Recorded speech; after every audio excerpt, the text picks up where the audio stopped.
வச்சிடலாம். கரெக்டாக 15 நிமிஷம் சிம்மில் வைக்கணும்ப்பா.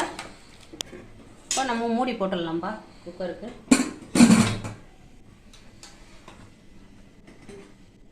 நான் பெரிய அடுப்பில் வச்சுருந்தேன். இப்போ சின்ன அடுப்பில் மாற்றிட்டு 1/4 மணி நேரம் கரெக்டாக 15 நிமிஷம் வச்சு சிம்மில் வச்சு வச்சிடணும்ப்பா.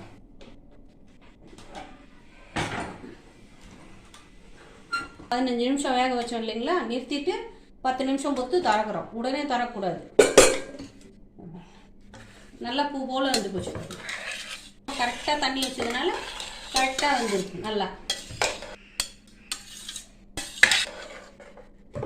கரெக்டாக 15 நிமிஷம் சிம்மில் வச்சிடணும் சின்ன அடுப்பில். ரெடி.